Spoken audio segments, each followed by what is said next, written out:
ಓಂ ಶಾಂತಿ. ಬಾಪ್ದಾದ ಮಧುಬನ್ ಮುರಳಿ 26/1/2026. ಇಲ್ಲಿ ಬಾಬಾ ಏನು ಹೇಳ್ತಾ ಇದ್ದಾರೆ, ಮಧುರ ಮಕ್ಕಳೇ, ನೀವು ಅರ್ಧಕಲ್ಪ ಯಾರ ಭಕ್ತಿಯನ್ನು ಮಾಡಿದ್ದೀರೋ ಆ ತಂದೆಯೇ ಸ್ವಯಂ ನಿಮಗೆ ಓದಿಸುತ್ತಿದ್ದಾರೆ. ಈ ವಿದ್ಯೆಯಿಂದಲೇ ನೀವು ದೇವಿ ದೇವತೆಗಳಾಗುತ್ತೀರಿ. ಬಾಬಾ ಏನು ಹೇಳಿದರು, 2,500 ವರ್ಷ ಪರಿತಪಿಸಿ ಭಗವಂತ ನಮ್ಮನ್ನು ಕಾಪಾಡು, ಭಗವಂತ ನಿನ್ನ ಒಂದು ಕಿರಣ ಬಿದ್ದರೆ ಸಾಕು ಅಂತ. ಇವಾಗ ಅವರೇ ನಮ್ಮನ್ನು ಮಡ್ಲಾಗ ಹಾಕ್ಕೊಂಡು ಏನು ಮಾಡ್ತಾ ಇದ್ದಾರೆ, ಓದಿಸ್ತಾ ಇದ್ದಾರೆ. ಅಂದರೆ ಎಷ್ಟು ಅಲರ್ಟಾಗಿ ಓದಬೇಕು ನಾವು. ಈ ಥರ ಓದಿ ನಾವೇನಾಗಬೇಕೀಗ, ದೇವಿ ದೇವತೆಗಳಾಗಬೇಕು ನೀವು ಅಂತ ಬಾಬಾ ಹೇಳ್ತಾ ಇದ್ದಾರೆ. ಪ್ರಶ್ನೆ, ಯೋಗ ಬಲದ ಲಿಫ್ಟ್ನ ಚಮತ್ಕಾರವೇನಾಗಿದೆ? ಉತ್ತರ, ನೀವು ಮಕ್ಕಳು ಯೋಗ ಬಲದ ಲಿಫ್ಟ್ನಿಂದ ಸೆಕೆಂಡಿನಲ್ಲಿ ಮೇಲೇರಿ ಬಿಡುತ್ತೀರಿ. ಅರ್ಥಾತ್ ಸೆಕೆಂಡಿನಲ್ಲಿ ಜೀವನ್ಮುಕ್ತಿಯ ಆಸ್ತಿಯು ನಿಮಗೆ ಸಿಗುತ್ತದೆ. ನಿಮಗೆ ತಿಳಿದಿದೆ, ಏಣಿಯನ್ನು ಇಳಿಯುವುದರಲ್ಲಿ 5,000 ವರ್ಷಗಳು ಹಿಡಿಸಿತು ಮತ್ತು ಈಗ 1 ಸೆಕೆಂಡಿನಲ್ಲಿ ಮೇಲೇರುತ್ತೀರಿ. ಇದೇ ಯೋಗ ಬಲದ ಕಮಾಲಾಗಿದೆ. ತಂದೆಯ ನೆನಪಿನಿಂದ ಎಲ್ಲ ಪಾಪಗಳು ಕಳೆಯುತ್ತವೆ. ಆತ್ಮವು ಸತೋಪ್ರಧಾನವಾಗಿ ಬಿಡುತ್ತದೆ. ಬಾಬಾ ಏನು ಹೇಳಿದರು, ಯೋಗ ಬಲದ ಲಿಫ್ಟ್ ಅಂದ್ರೇನು ನೋಡ್ರಿ.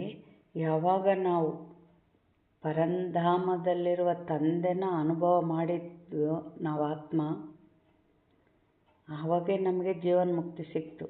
ಏನು, ಬಾಬಾ ಸಿಗೋದಕ್ಕಿಂತ ಮುಂಚೆ ಎಷ್ಟು ವಿಚಾರ ಮಾಡ್ತಿದ್ವಿ, ಏನಾರ ಸಮಸ್ಯೆ ಬಂದಾಗ ಎಷ್ಟು ಚಿಂತೆ, ಎಷ್ಟು ದುಃಖ. ಆದರೆ ಇವಾಗ ಎಲ್ಲದರಿಂದ ಮುಕ್ತಿ ಸಿಕ್ತು. ಯಾಕೆ? ಬಾಬಾದರೆ ಕಾಪಾಡ್ತಾರೆ, ನಮ್ಮ ಜೊತೆಗೆ ಬಾಬಾದರೆ. ಅದು ಒಂದೇ ಸೆಂಟೆನ್ಸು ನಮ್ಮನ್ನೇನು ಮಾಡಿಬಿಡ್ತು, ಎಲ್ಲ ಚಿಂತೆಗಳಿಂದ ಮುಕ್ತಿ ಕೊಟ್ಬಿಡ್ತು. ಇದೇ ಯೋಗ ಬಲದ ಲಿಫ್ಟ್ ಅಂತ ಹೇಳ್ತಾರೆ ಬಾಬಾ. ಓಂ ಶಾಂತಿ. ಆತ್ಮಿಕ ತಂದೆಯು ಆತ್ಮಿಕ ಮಕ್ಕಳಿಗೆ ಕುಳಿತು ತಿಳಿಸುತ್ತಾರೆ. ಆತ್ಮಿಕ ತಂದೆಯ ಮಹಿಮೆಯನ್ನಂತೂ ಮಕ್ಕಳಿಗೆ ತಿಳಿಸಿದ್ದಾರೆ. ಅವರು ಜ್ಞಾನಸಾಗರ, ಸಚ್ಚಿತ್ ಆನಂದ ಸ್ವರೂಪನಾಗಿದ್ದಾರೆ, ಶಾಂತಿಯ ಸಾಗರನಾಗಿದ್ದಾರೆ. ಅವರಿಗೆ ಎಲ್ಲ ಬೇಹದ್ದಿನ ಬಿರುದುಗಳನ್ನು ಕೊಡಲಾಗುತ್ತದೆ. ತಂದೆಯು ಜ್ಞಾನಸಾಗರನಾಗಿದ್ದಾರೆ ಮತ್ತು ಈ ಸಮಯದಲ್ಲಿ ಯಾರೆಲ್ಲ ಮನುಷ್ಯರಿದ್ದಾರೆಯೋ ಎಲ್ಲರಿಗೂ ಗೊತ್ತಿದೆ ನಾವು ಭಕ್ತಿಯ ಸಾಗರರಾಗಿದ್ದೇವೆ ಎಂದು. ಭಕ್ತಿಯಲ್ಲಿ ಯಾರು ಎಲ್ಲರಿಗಿಂತ ಮುಂದಿರುವರೋ ಅವರಿಗೆ ಮಾನ್ಯತೆ ಸಿಗುತ್ತದೆ. ಈ ಸಮಯದಲ್ಲಿ ಕಲಿಯುಗದಲ್ಲಿ ಭಕ್ತಿ ದುಃಖವಿದೆ, ಸತ್ಯಯುಗದಲ್ಲಿ ಜ್ಞಾನ ಸುಖವಿರುತ್ತದೆ. ನೋಡ್ರಿ, ಭಕ್ತಿ ದುಃಖ ಅಂದರೆ ಹೇಳಿದರು ಬಾಬಾ. ಅಂದರೆ ಭಕ್ತಿ ಅಂದ್ರೇನು? ಅಂಧಶ್ರದ್ಧೆ. ಯಾರೇನು ಮಾಡ್ತಾರೋ ಅದನ್ನು ಮಾಡೋದು. ಎದಕ್ಕೆ ಮಾಡ್ತೀವಿ? ಏನು ಸತ್ಯಜ್ಞಾನ ಇಲ್ಲ, ಅಲ್ಲಿ ಕೂಗು ಮುಟ್ಟಲಿಲ್ಲ, ತಂದೆಗೆ ನಮ್ಮ ಕಷ್ಟಗಳು ತೀರಲಿಲ್ಲ. ಅದಕ್ಕೆ ಭಕ್ತಿ ದುಃಖ ಅಂತ ಹೇಳಿದರು ಬಾಬಾ. ಬಾಬಾ ಏನಂತಾರೆ, ಅಲ್ಲಿ ಜ್ಞಾನವಿರುತ್ತದೆ ಎಂದಲ್ಲ. ಈ ಮಹಿಮೆ ಕೇವಲ ಒಬ್ಬ ತಂದೆಯದೇ ಆಗಿದೆ ಮತ್ತು ಮಕ್ಕಳಿಗೂ ಮಹಿಮೆ ಇದೆ. ಏಕೆಂದರೆ ತಂದೆಯು ಮಕ್ಕಳಿಗೆ ಓದಿಸುತ್ತಾರೆ ಅಥವಾ ಯಾತ್ರೆಯನ್ನು ಕಲಿಸುತ್ತಾರೆ. ತಂದೆಯು ತಿಳಿಸಿದ್ದಾರೆ, 2 ಯಾತ್ರೆಗಳಿವೆ. ಭಕ್ತರು ತೀರ್ಥಯಾತ್ರೆ ಮಾಡುತ್ತಾರೆ, 4 ಕಡೆ ಸುತ್ತಾಡಿ ಬರುತ್ತಾರೆ. ಅಂದಾಗ ಎಷ್ಟು ಸಮಯ 4 ಕಡೆ ಸುತ್ತಾಡುವರೋ ಅಷ್ಟು ಸಮಯ ವಿಕಾರದಲ್ಲಿ ಹೋಗುವುದಿಲ್ಲ, ಮದ್ಯಪಾನ ಇತ್ಯಾದಿ ಚೀಚಿ ಪದಾರ್ಥಗಳನ್ನು ಸೇವಿಸುವುದಿಲ್ಲ. ಕೆಲವೊಮ್ಮೆ ಬದರಿನಾಥ, ಕೆಲವೊಮ್ಮೆ ಕಾಶಿಗೂ ಹೋಗುತ್ತಾರೆ.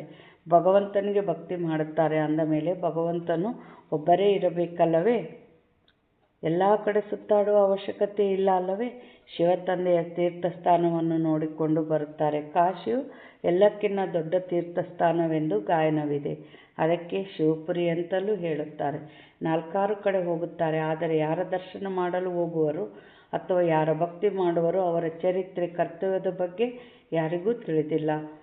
ಆದ್ದರಿಂದ ಅದಕ್ಕೆ ಅಂಧಶ್ರದ್ಧೆ ಎಂದು ಹೇಳಲಾಗುತ್ತದೆ. ಅವರ ಜೀವನ ಕಥೆಯನ್ನು ತಿಳಿದುಕೊಳ್ಳದೆ ಅವರಿಗೆ ಪೂಜೆ ಮಾಡುವುದು, ತಲೆಬಾಗುವುದಕ್ಕೆ ಅಂಧಶ್ರದ್ಧೆ ಎಂದು ಹೇಳಲಾಗುವುದು. ಮನೆಯಲ್ಲಿಯೇ ಆಚರಣೆ ಮಾಡುತ್ತಾರೆ. ದೇವಿಯರಿಗೆ ಎಷ್ಟೊಂದು ಪೂಜೆ ಮಾಡುತ್ತಾರೆ. ಮಣ್ಣಿನ ಅಥವಾ ಕಲ್ಲಿನ ದೇವಿಯರನ್ನು ಮಾಡಿ ಅವರನ್ನು ಬಹಳ ಶೃಂಗರಿಸುತ್ತಾರೆ. ತಿಳಿದುಕೊಳ್ಳಿ, ಲಕ್ಷ್ಮಿಯ ಚಿತ್ರವನ್ನು ಮಾಡುತ್ತಾರೆ. ಇವರ ಚರಿತ್ರೆಯನ್ನು ತಿಳಿಸಿ ಎಂದು ಕೇಳಿದರೆ ಸತ್ಯಯುಗದ ಮಹಾರಾಣಿಯಾಗಿದ್ದಾರೆ ಎಂದು ಹೇಳುತ್ತಾರೆ. ತ್ರೇತಾಯುಗದ ಮಹಾರಾಣಿಯು ಸೀತೆಯಾಗಿದ್ದಳು. ಬಾಕಿ ಅವರು ಎಷ್ಟು ಸಮಯ ರಾಜ್ಯ ಮಾಡಿದರು? ಲಕ್ಷ್ಮೀನಾರಾಯಣರ ರಾಜ್ಯವು ಯಾವಾಗಿನಿಂದ ಎಲ್ಲಿಯವರೆಗೆ ನಡೆಯಿತು ಎಂಬುದನ್ನು ಯಾರೂ ತಿಳಿದುಕೊಂಡಿಲ್ಲ. ನೋಡ್ರಿ, ಸತ್ಯಯುಗದಾಗ ಯಾರಿದ್ರು ಅಂತೀವಿ? ಲಕ್ಷ್ಮೀನಾರಾಯಣ ರಾಜ್ಯಭಾರ ಮಾಡಿದರು ಅಂದ್ವಿ. ಅಂದರೆ 1250 ವರ್ಷ ಸತ್ಯಯುಗ. ಅವರೊಬ್ಬರೇ 1250 ವರ್ಷ ಇರ್ತಾರೆ. ಯಾಕೆ ಇದು ಸೆಂಟೆನ್ಸ್ ಬರ್ತೈತೆ ಲಕ್ಷ್ಮೀನಾರಾಯಣರ ಸಾಮ್ರಾಜ್ಯ ಅಂತ ಅಂದರೆ, ಇವಾಗ ಬ್ರಹ್ಮ ತಂದೆ ಮಮ್ಮ ಲಕ್ಷ್ಮೀನಾರಾಯಣಾಗಿ ಪಟ್ಟಕ್ಕೆ ಕೊಡ್ತಾರೆ. 150 ವರ್ಷ ಆಗ್ತದೆ. ಆಮೇಲೆ ಅವ್ರ ಸಮಯ ಮುಗಿತ್ಲೆ ಅವ್ರ ಪಟ್ಟದಿಂದ ಇಳಿತಾರೆ, ಅವ್ರ ಮಕ್ಕಳು ಪಟ್ಟಕ್ಕೆ ಏರ್ತಾರೆ. ಅಂದರೆ ಆ ಚಿಕ್ಕಂದಿದ್ದಾಗ ಯಾವುದೇ ಹೆಸರು ಇರ್ಬೋದು, ಅವ್ರ ಪಟ್ಟಕ್ಕೆ ಕುಂತ್ಮೇಲೆ ಅವ್ರಿಗೆ ಲಕ್ಷ್ಮೀನಾರಾಯಣ ಅಂತ ಹೆಸರಿಡ್ತಾರೆ. 1ನೇ ಲಕ್ಷ್ಮೀನಾರಾಯಣ ಆಯಿತು. ಆಮೇಲೆ 2ನೇ ಲಕ್ಷ್ಮೀನಾರಾಯಣ ಪಟ್ಟಕ್ಕೆ ಕುಂದಿರ್ತಾರೆ. ಆ ಸಿಂಹಾಸನದ ಹೆಸರು ಲಕ್ಷ್ಮೀನಾರಾಯಣ. ಅದಕ್ಕೆ ಲಕ್ಷ್ಮೀನಾರಾಯಣರು ರಾಜ್ಯಭಾರ ಮಾಡ್ತಾರೆ ಸತ್ಯಯುಗದಲ್ಲಿ ಅಂತ. ಎಷ್ಟು ಮಂದಿ? 8 ಮಂದಿ ಲಕ್ಷ್ಮಿ, 8 ಮಂದಿ ನಾರಾಯಣ. ಬಾಬಾ ಇಲ್ಲೇನು ಹೇಳ್ತಾ ಇದ್ದಾರೆ, ಆದರೆ ಅವ್ರನ್ನ ಪೂಜೆ ಮಾಡ್ತೀವಿ, ಅದ್ರ ಬಗ್ಗೆ ನೀವು ತಿಳ್ಕೊಳ್ಳೋದಿಲ್ಲ, ಪೂಜೆ ಮಾಡ್ತೀರಿ ಅಂತ ಹೇಳ್ತಾರೆ ಬಾಬಾ.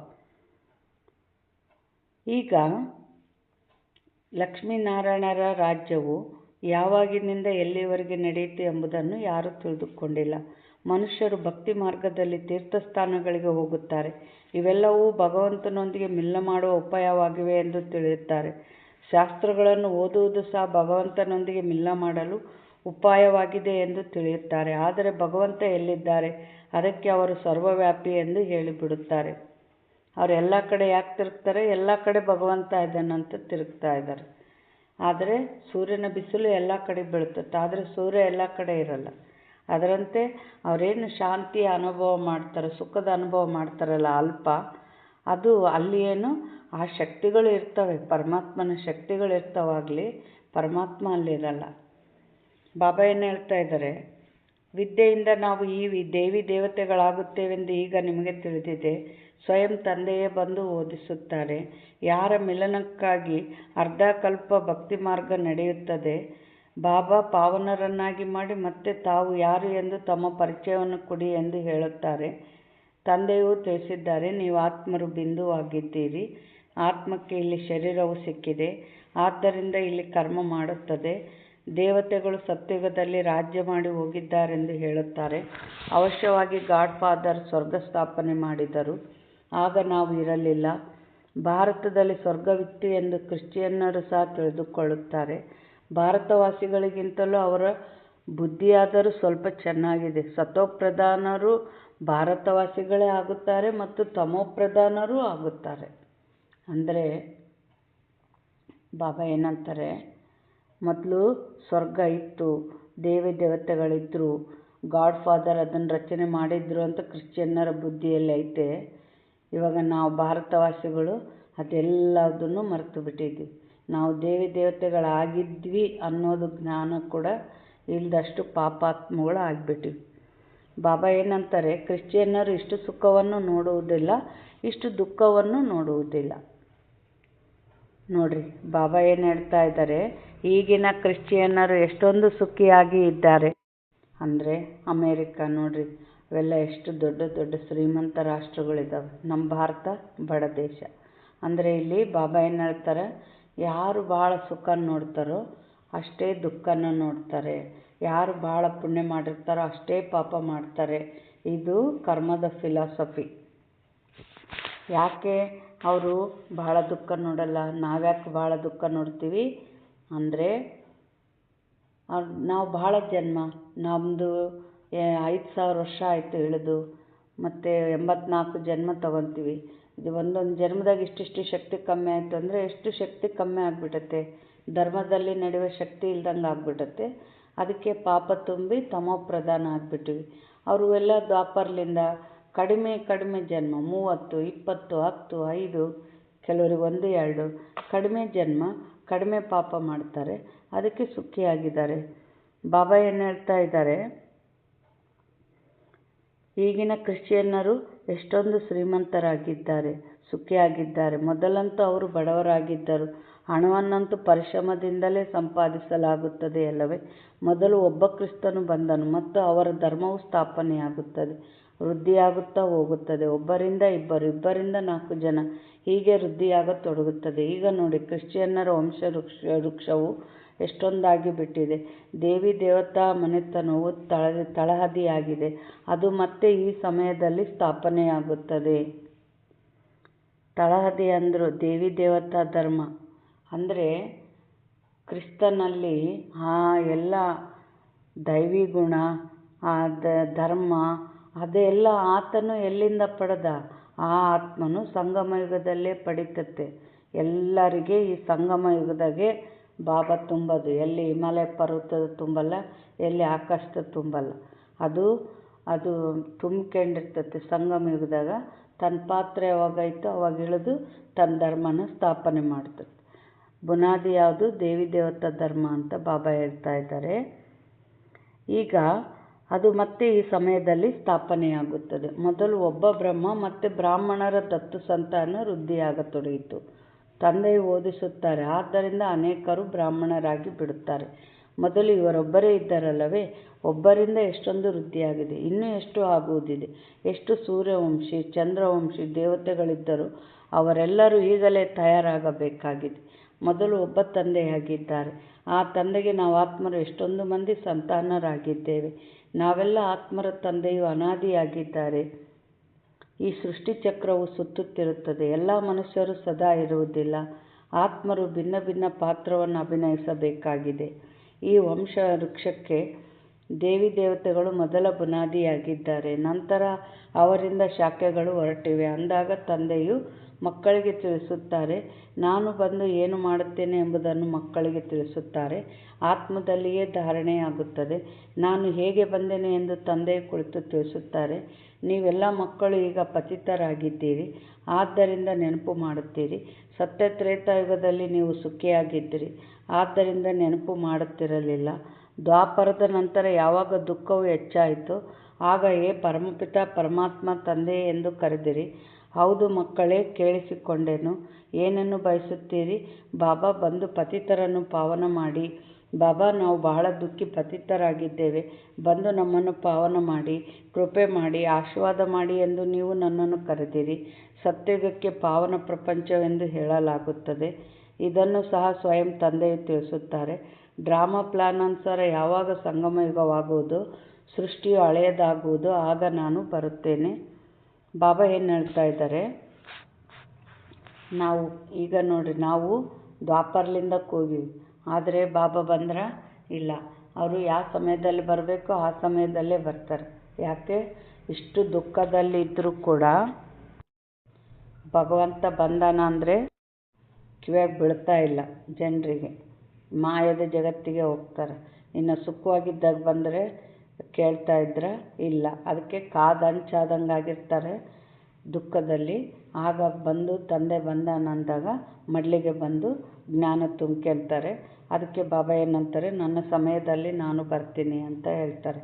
ನೀವು ತಿಳಿದುಕೊಂಡಿದ್ದೀರಿ, ಸನ್ಯಾಸಿಗಳು 2 ಪ್ರಕಾರದವರಿದ್ದಾರೆ. ಅವರು ಹಠಯೋಗಿಗಳಾಗಿದ್ದಾರೆ. ರಾಜಯೋಗಿಗಳೆಂದು ಹೇಳಲಾಗುವುದಿಲ್ಲ. ಅಂದರೆ ಅವರು ಬಹಳ ಮನಸ್ಸನ್ನು ಹಿಂಸೆ ಕೊಟ್ಟು ಮನಸ್ಸನ್ನು ದೇಹನ ಬಗ್ಗಿಸ್ತಾರೆ ಕಠಿಣ ತಪಸ್ಸಿನಿಂದ. ಬಟ್ ನಾವೇನು ಆತ್ಮದ ಶಕ್ತಿ ತುಂಬಿಕೊಂಡು ಈ ಕರ್ಮೇಂದ್ರಿಯಗಳನ್ನ ಜ್ಞಾನೇಂದ್ರಿಯಗಳನ್ನ ಮಣಿಸ್ತೀವಿ, ನಮ್ಮ ದಾರಿ ತನ್ಕಂತೀವಿ. ಆತ್ಮಕ್ಕೆ ಶಕ್ತಿ ತುಂಬ್ಕೊಂಡು ಆತ್ಮ ರಾಜ ಆಗ್ತಿರ್ತೀವಿ, ತಂದೆಯಿಂದ ಶಕ್ತಿ ತುಂಬ್ಕೊಂಡು. ಇದು ನಾವೆಲ್ಲ ಏನು ರಾಜಯೋಗಿಗಳು. ಅವರದ್ದು ಹದ್ದಿನ ಸನ್ಯಾಸವಾಗಿದೆ. ಮನೆ ಮಠವನ್ನು ಬಿಟ್ಟು ಕಾಡಿನಲ್ಲಿರುತ್ತಾರೆ. ಗುರುಗಳಿಗೆ ಅನ್ಯಾಯಿಯಾಗುತ್ತಾರೆ. ಗೋಪಿಚಂದರಾಜನ ಒಂದು ಕಥೆಯನ್ನು ಹೇಳುತ್ತಾರೆ. ಅವರು ಕೇಳಿದರು, ನೀವು ಮನೆಯನ್ನು ಏಕೆ ಬಿಡುತ್ತೀರಿ? ಎಲ್ಲಿಗೆ ಹೋಗುತ್ತೀರಿ? ಶಾಸ್ತ್ರಗಳಲ್ಲಿ ಬಹಳಷ್ಟು ಕಥೆಗಳಿವೆ. ನೀವೀಗ ಬ್ರಹ್ಮಕುಮಾರ ಕುಮಾರಿಯರು ಹೋಗಿ ರಾಜರಿಗೂ ರಾಜಯೋಗವನ್ನು ಕಲಿಸುತ್ತೀರಿ. ಒಂದು ಅಷ್ಟವಕ್ರ ಗೀತೆಯೂ ಇದೆ. ಅದರಲ್ಲಿ ತೋರಿಸುತ್ತಾರೆ. ರಾಜನಿಗೆ ವೈರಾಗ್ಯ ಬಂದಿತ್ತು. ನಮಗೆ ಯಾರಾದರೂ ಪರಮಾತ್ಮನೊಂದಿಗೆ ಮಿಲ್ಲ ಮಾಡಿಸಿ ಎಂದು ಕೇಳಿದರು. ಡಂಗೂರ ಹೊಡೆಸಿದರು. ಅದು ಇದೇ ಸಮಯವಾಗಿದೆ. ನೀವು ಹೋಗಿ ತಂದೆಯೊಂದಿಗೆ ಮಿಲ್ಲ ಮಾಡಿಸಲು ರಾಜರಿಗೂ ಜ್ಞಾನವನ್ನು ಕೊಡುತ್ತೀರಲ್ಲವೇ? ಹೇಗೆ ನೀವು ಮಿಲ್ಲ ಮಾಡಿದ್ದೀರೋ ಹಾಗೆಯೇ ಅನ್ಯರನ್ನು ಮಿಲ್ಲ ಮಾಡಿಸುವ ಪ್ರಯತ್ನ ಪಡುತ್ತೀರಿ. ನಾವು ನಿಮ್ಮನ್ನು ಸ್ವರ್ಗದ ಮಾಲೀಕರನ್ನಾಗಿ ಮಾಡುತ್ತೇವೆ, ಮುಕ್ತಿ ಜೀವನ್ಮುಕ್ತಿಯನ್ನು ಕೊಡುತ್ತೇವೆಂದು ಹೇಳುತ್ತೀರಿ. ಮತ್ತು ನೀವು ತಿಳಿಸಿ, ಶಿವ ತಂದೆಯನ್ನು ನೆನಪು ಮಾಡಿ, ಮತ್ಯಾರನ್ನೂ ಅಲ್ಲ. ಆರಂಭದಲ್ಲಿ ನಿಮ್ಮ ಬಳಿಯೂ ಕುಳಿತಿದ್ದಂತೆಯೇ ಒಬ್ಬರು ಇನ್ನೊಬ್ಬರನ್ನು ನೋಡುತ್ತಾ ಧ್ಯಾನದಲ್ಲಿ ಹೊರಟು ಹೋಗುತ್ತಿದ್ದರು. ಬಹಳ ಆಶ್ಚರ್ಯವೆನಿಸುತ್ತಿತ್ತು. ಇವರಲ್ಲಿ ತಂದೆ ಇದ್ದರಲ್ಲವೇ? ಅವರು ಚಮತ್ಕಾರ ತೋರಿಸುತ್ತಿದ್ದರು. ಎಲ್ಲರ ಬುದ್ಧಿಯ ಹಗ್ಗವನ್ನು ಸೆಳೆಯುತ್ತಿದ್ದರು. ಬಾಪ್ದಾದ ಒಟ್ಟಿಗೆ ಸೇರಿಬಿಟ್ಟರಲ್ಲವೇ? ಇಲ್ಲಿ ಬಾಬಾ ಏನು ಹೇಳ್ತಾ ಇದ್ದಾರೆ,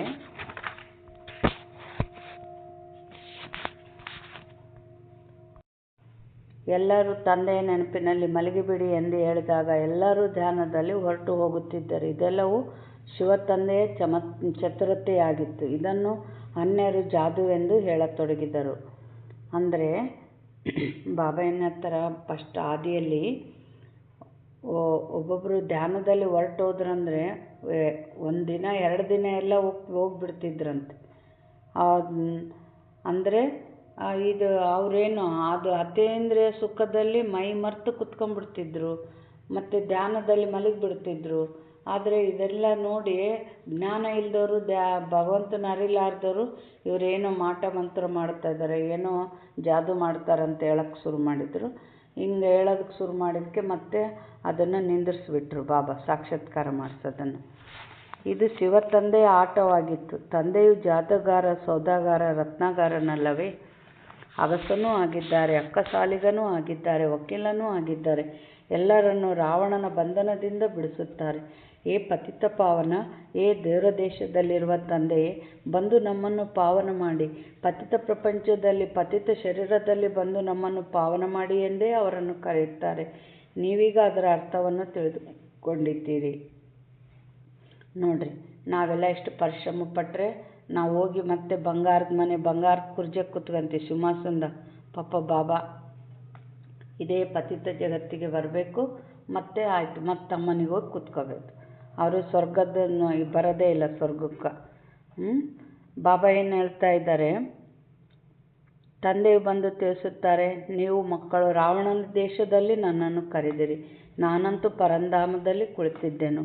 ಸ್ವರ್ಗದ ಸ್ಥಾಪನೆ ಮಾಡಲು ನನ್ನನ್ನು ನರಕ ರಾವಣನ ದೇಶದಲ್ಲಿ ನಮ್ಮನ್ನು ಸುಖಧಾಮಕ್ಕೆ ಕರೆದುಕೊಂಡು ಹೋಗಿ ಎಂದು ಕರೆದಿರಿ. ಈಗ ನೀವು ಮಕ್ಕಳನ್ನು ಕರೆದುಕೊಂಡು ಹೋಗುತ್ತೇನೆ. ಇದು ಡ್ರಾಮಾ ಆಗಿದೆ. ನಾನು ನಿಮಗೆ ಯಾವ ರಾಜ್ಯವನ್ನು ಕೊಟ್ಟಿದ್ದೇನೋ ಅದು ಕಳೆದು ಹೋಯಿತು. ಮತ್ತೆ ದ್ವಾಪರದಿಂದ ರಾವಣ ರಾಜ್ಯವು ನಡೆಯಿತು. ಪಂಚವಿಕಾರಗಳಲ್ಲಿ ಬಿದ್ದಿರಿ. ಜಗನ್ನಾಥಪುರಿಯಲ್ಲಿ ವಾಮ ಮಾರ್ಗದ ಚಿತ್ರಗಳೂ ಇವೆ. ಮೊದಲ ನಂಬರ್ನಲ್ಲಿ ಯಾರಿದ್ದರೋ ಅವರೇ ಮತ್ತೆ 84 ಜನ್ಮಗಳನ್ನು ತೆಗೆದುಕೊಂಡು ಈಗ ಅಂತಿಮದಲ್ಲಿದ್ದಾರೆ. ಯಾರು? ಬ್ರಹ್ಮ ತಂದೆ.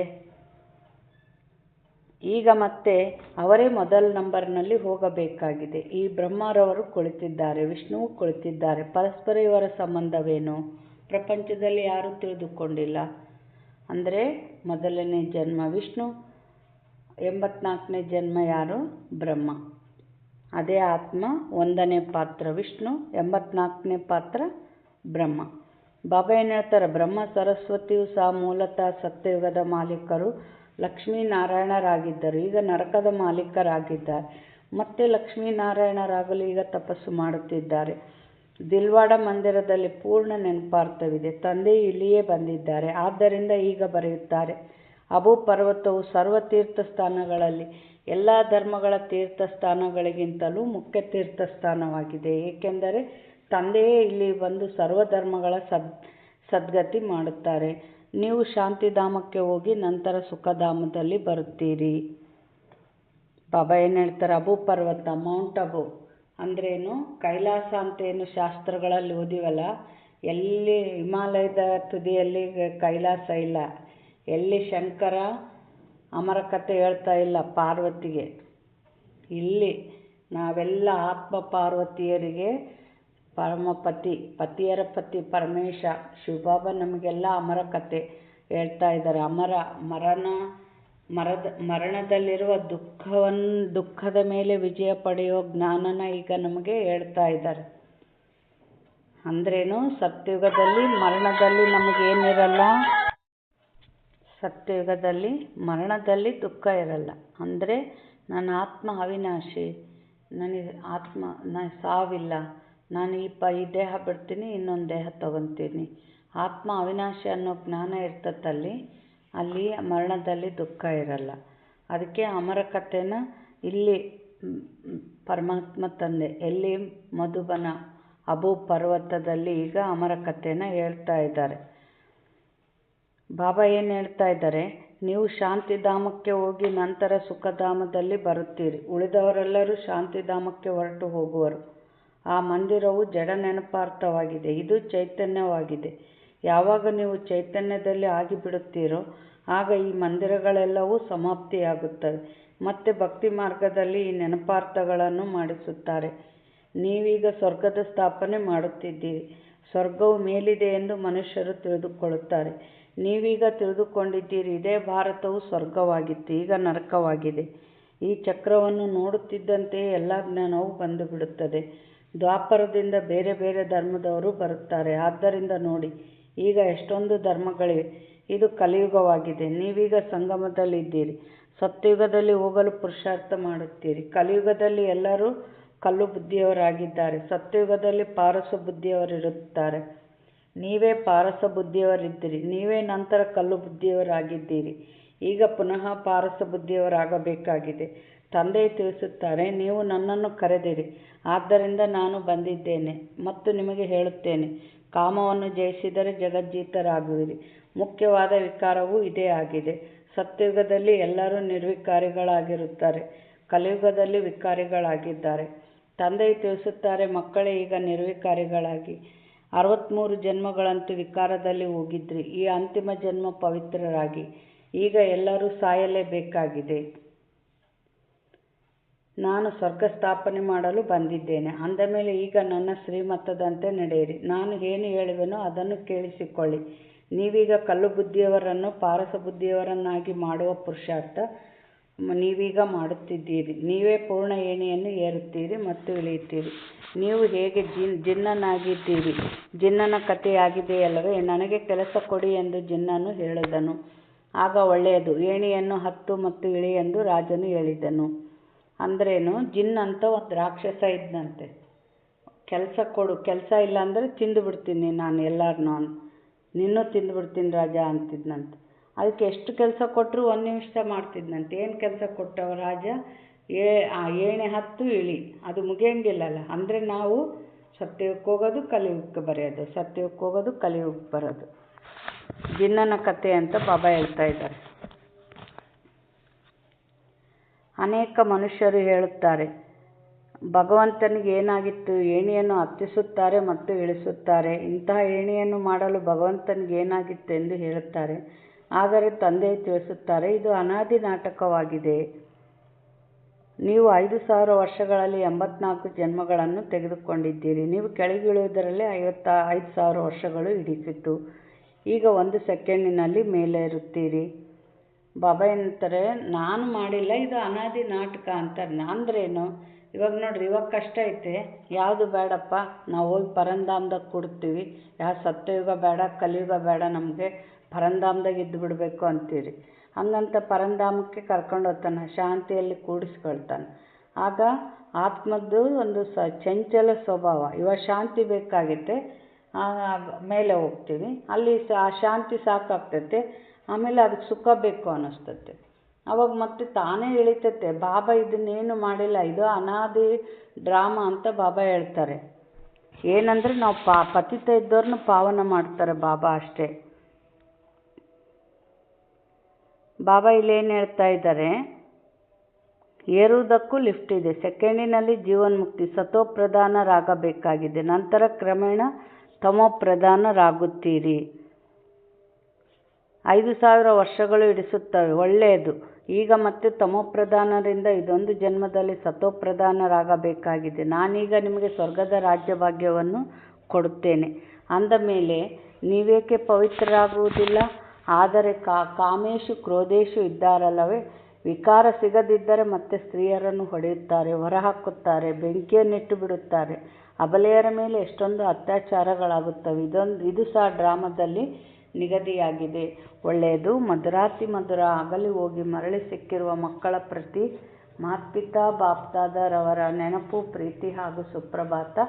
ಆತ್ಮಿಕ ತಂದೆಯಿಂದ ಆತ್ಮಿಕ ಮಕ್ಕಳಿಗೆ ನಮಸ್ತೆ. ಆತ್ಮಿಕ ಮಕ್ಕಳಿಂದ ಆತ್ಮಿಕ ತಂದೆ ತಾಯಿಗೆ ನೆನಪು, ಪ್ರೀತಿ ಹಾಗೂ ಸುಪ್ರಭಾತ. ನಮಸ್ತೆ ನಮಸ್ತೆ ನಮಸ್ತೆ. ಧಾರಣೆಗಾಗಿ ಮುಖ್ಯ ಸಾರ. ಜಗತ್ತಿನ ಮಾಲೀಕರಾಗಲು ಅಥವಾ ವಿಶ್ವದ ರಾಜ್ಯಭಾಗ್ಯವನ್ನು ಪಡೆಯಲು ಮುಖ್ಯವಾಗಿ ಕಾಮವಿಕಾರದ ಮೇಲೆ ಜಯ ಗಳಿಸಬೇಕಾಗಿದೆ. ಸಂಪೂರ್ಣ ನಿರ್ವಿಕಾರಿಗಳು ಅವಶ್ಯವಾಗಿ ಆಗಬೇಕಾಗಿದೆ. ಬಾಬಾ ಏನಂದರು? ಮಹಾರಾಜ ಮಹಾರಾಣಿ ಯಾರು ಸತ್ಯಯುಗದ ಸಿಂಹಾಸನದಲ್ಲಿ ಕುಂತವರು, ಮತ್ತು ತ್ರೇತಾಯುಗದ ಸಿಂಹಾಸನದಲ್ಲಿ ಕೂಡೋರಿಗೆ ರಾಜಾರಾಣಿ. ಈ ಪದವಿ ನಿಮಗೆ ಬೇಕಂದರೆ ವಿಕಾರದ ಮೇಲೆ ಜಯ ಗಳಿಸ್ಬೇಕು ಅಂದರು ಬಾಬಾ. ವಿಕಾರ ಇತ್ತು ಅಂದರೆ ಬುದ್ಧಿ ಕಲ್ಲಾಗಿರ್ತದೆ. ಅಂದರೆ ಇವಾಗ ನೋಡ್ರಿ, ಎಷ್ಟು ತಂದೆ ತಾಯಿನ ಕೊಲ್ಲಕ್ಕೂ ಎಸ್ತಾ ಇಲ್ಲ ಮಕ್ಕಳು. ಯಾಕೆ? ಬುದ್ಧಿ ಪಾಪ ತುಂಬಿ ಕಲ್ಲಾಗ್ಬಿಟ್ಟತ್ತೆ.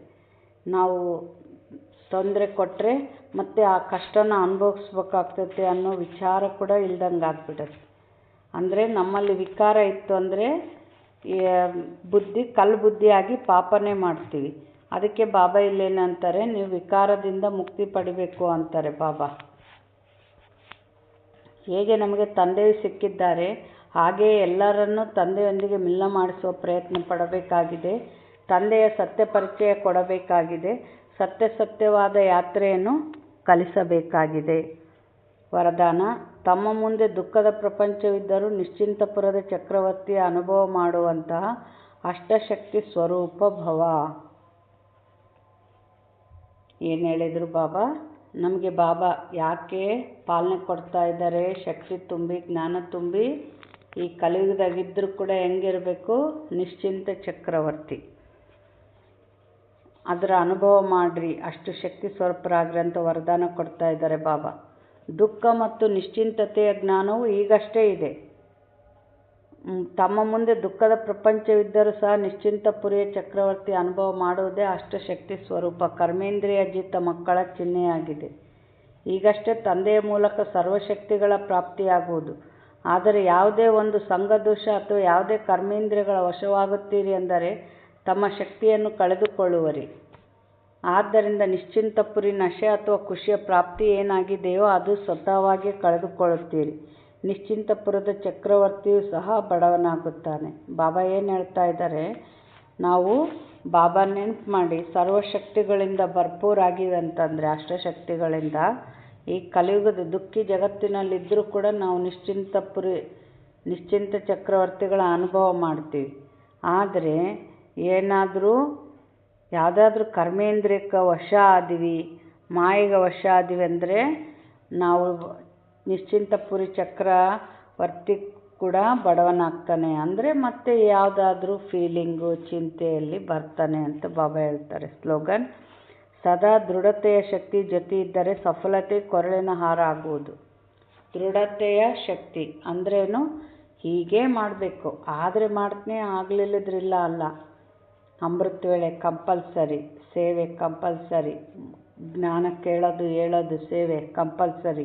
ದೃಢತೆ ಮಾಡೇ ಮಾಡಬೇಕು ಅನ್ನೋರು ಸಫಲತೆ ಕೊರಳಿನ ಹಾರ ಅಂತ ಹೇಳ್ತಾರೆ ಬಾಬಾ. ಅವ್ಯಕ್ತ ಸೂಚನೆಗಳು: ಸಂಕಲ್ಪಗಳ ಬಿರುಗಾಳಿ, ಸಂಬಂಧಗಳಿಂದ ಉಂಟಾಗುವ ತುಫಾನು, ಪ್ರಕೃತಿ ಅಥವಾ ಸಮಸ್ಯೆಗಳ ಬಿರುಗಾಳಿ ಬಂದಾಗ ಅವುಗಳಿಂದ ಮುಕ್ತರಾಗಲು ಯೋಗಯುಕ್ತ ಮತ್ತು ಯುಕ್ತಿಯುಕ್ತರಾಗಿರಿ. ಯುಕ್ತಿಯುಕ್ತರಾಗುವ ತನಕ ಯುಗ್ನಗಳಿಂದ ಮುಕ್ತರಾಗಲು ಸಾಧ್ಯವಿಲ್ಲ. ಏನು ಹೇಳಿದರು ಬಾಬಾ? ಸಂಕಲ್ಪಗಳ ಬಿರುಗಾಳಿ. ಅಲ್ಲಿ ಏನು ಯುಕ್ತಿ? ಆತ್ಮಿಕ ಸ್ಥಿತಿಯಲ್ಲಿ ಬಂದಾಗ ಅಲ್ಲಿ ಸಂಕಲ್ಪಗಳು ಶಾಂತ ಆಗ್ತವೆ. ಸಂಬಂಧಗಳಲ್ಲಿ ಉಂಟಾಗುವ ತುಫಾನ್. ಸಂಬಂಧಗಳಲ್ಲಿ ತುಫಾನ್ ಉಂಟಾಯ್ತಂದರೆ ಅದು ಒಂದು ಆತ್ಮ ಅಂದಾಗ ಅಲ್ಲಿ ಬಿರುಗಾಳಿ ತಣ್ಣಗಾಗ್ತದೆ. ದೇಹ ನೋಡಿದಾಗ ಇವ್ರು ಹಂಗೆ ಮಾಡಿದ್ರು ಟೆನ್ಷನ್ ಬರ್ತದೆ. ಅದು ಒಂದು ಆತ್ಮ ಅಂದಾಗ ಅದರ ಬಿರುಗಾಳಿನೂ ತಣ್ಣಗಾಗ್ತದೆ. ಮತ್ತು ಪ್ರಕೃತಿ ಅಥವಾ ಸಮಸ್ಯೆಗಳ ಬಿರುಗಾಳಿ. ಪ್ರಕೃತಿ ಅಂದರೆ ದೇಹದಿಂದನೂ ಬಂದಾಗ ಏನಾಗ್ತದೆ? ಅಲ್ಲಿ ಆತ್ಮಿಕ ಸ್ಥಿತಿ ಇದ್ದಷ್ಟು ದೇಹದಲ್ಲಿನ ನೋವು ಬುದ್ಧಿಗೆ ಅಂಟ್ಕೊಳ್ಳೋದಿಲ್ಲ. ಈ ಥರ ಯುಕ್ತಿಯಿಂದ ಮುಕ್ತರಾಗಬೇಕು. ಯುಕ್ತಿ ಇಲ್ಲ ಅಂದರೆ ಮುಕ್ತರಾಗಕ್ಕೆ ಸಾಧ್ಯ ಇಲ್ಲ, ವಿಘ್ನಗಳಿಂದ ಪಾರಾಗಕ್ಕೆ ಸಾಧ್ಯ ಇಲ್ಲ ಅಂತ ಬಾಬಾ ಹೇಳ್ತಾರೆ. ಒಳ್ಳೆಯದು. ಓಂ ಶಾಂತಿ.